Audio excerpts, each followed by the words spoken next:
राज्यामध्ये सध्याला मराठी ओबीसी आरक्षणावरून मोठा वाद पेटलेला आहे आणि आता त्यात आणखी एक मुद्दा समोर आलाय। ओबीसी विद्यार्थ्यांच्या महाज्योती संस्थेला निधी मिळत नाही असा गंभीर आरोप अर्थमंत्री अजित पवार यांच्यावर करण्यात आलाय।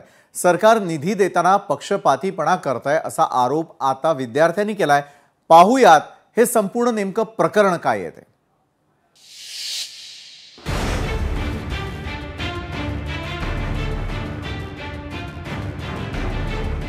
महाज्योतीला निधी नाही, विद्यार्थ्यांचा अजित पवारांवर आरोप। विद्यार्थ्यांना फेलोशिपची रक्कम कधी मिळणार? महाराष्ट्र सरकारने समाजाच्या विकासासाठी 3 संस्था स्थापन केल्यात, त्या म्हणजे सारथी, बार्टी आणि महाज्योती। सारथी मराठा विद्यार्थ्यांसाठी, बार्टी दलित समाजासाठी आणि महाज्योती ओबीसी विद्यार्थ्यांसाठी काम करते।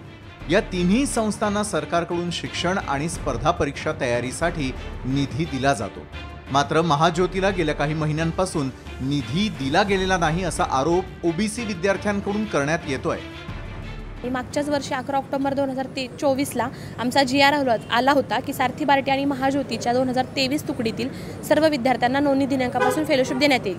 परंतु सारथी आणि बार्टीला पुढच्या 3 महिन्यामध्ये GR आल्यानंतरच्या पुढच्या 3 महिन्यामध्ये त्यांच्या नोंदणी दिनांकापासूनची पूर्ण फेलोशिप दिली। फक्त महाज्योतीच्याच विद्यार्थ्यांना त्यांनी ती फेलोशिप दिलेली नाहीये। विजय वडेट्टीवार साहेबांच्या काल रॅली होती ते ओबीसी समाजाची, त्याच्यात आमच्या PhDचे 100 ते 200 विद्यार्थी उपस्थित होते आणि साहेबांनी असं सांगितलं की मुख्यमंत्र्यांना आम्ही एक पत्र देणार आहोत आणि या संस्थांवर जो अन्याय होतोय, महाज्योती संस्थेवर जो अन्याय होतोय निधीच्या वाटपात, तर त्याच्याबद्दल ते पाठपुरावा करणार आहे असं आम्हाला आश्वासन त्यांनी दिलं आहे। आम्ही जे विद्यार्थी आहेत ते 1 जानेवारी 2022 पासून PhD नोंदणी झालेले आहेत। आमची जी महाज्योतीची बॅच आहे ती 2023ची आहे, म्हणजे ऑलरेडी आम्ही 2 वर्ष लेट आणि त्यामध्ये आता 2025 चालू आहे। आम्हाला PhD सबमिट करायला आता 6 महिने ते 1 वर्ष एवढाच कालावधी शिल्लक राहिलेला आहे। अजूनपर्यंत जर आमच्याकडे जर निधी आलेला नाही आहे तर आम्ही PhD कुठल्या भरोश्यावर जमा करायची आणि कशी जमा करायची? महाज्योती संस्थेमध्ये PhD करणाऱ्या 2023 बॅच मधील विद्यार्थ्यांनी आपली तक्रार मुख्यमंत्री फडणवीस यांना पत्राद्वारे कळवली आहे। या पत्रात त्यांनी राज्याचे अर्थमंत्री अजित पवारांवरही आरोप केलेत। आमची फेलोशिपची रक्कम नोंदणीपासूनच थांबली आहे। ग्रामीण भागातील अनेक विद्यार्थी आर्थिक संकटात आहेत। विद्यार्थ्यांचं शिक्षण आणि संशोधन दोन्ही थांबण्याच्या मार्गावर आहेत। अजितदादा बार्टी आणि सारथी संस्थेच्या विद्यार्थ्यांना निधी देतात, मात्र महाज्योतीच्या ओबीसी विद्यार्थ्यांकडे दुर्लक्ष करतात।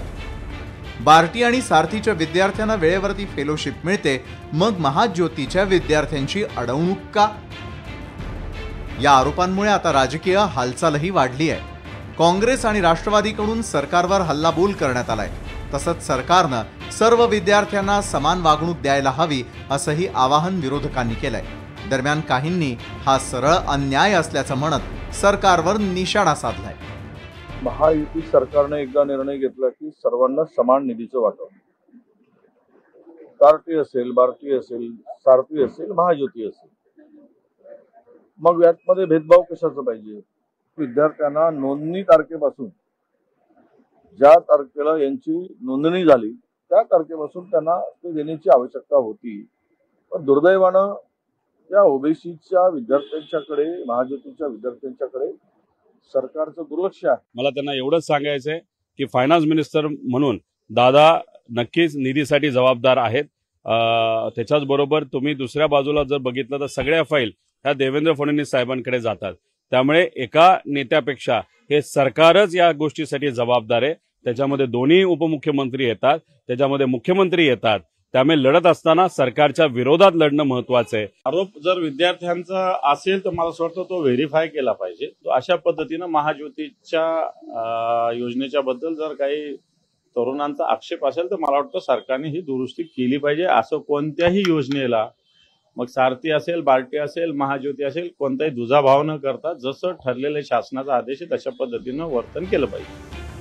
राज्यात मराठा आणि ओबीसी आरक्षणाचा प्रश्न तापलेला असतानाच हा निधीवाद सरकार समोरचं नवं आव्हान ठरलेलं आहे। विद्यार्थ्यांना त्यांच्या फेलोशिपची रक्कम कधी मिळेल आणि सरकार काय भूमिका घेणार याकडे आता सगळ्यांचं लक्ष लागून आहे।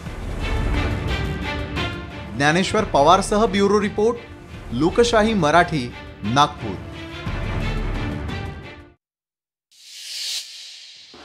आणि या संदर्भात अधिक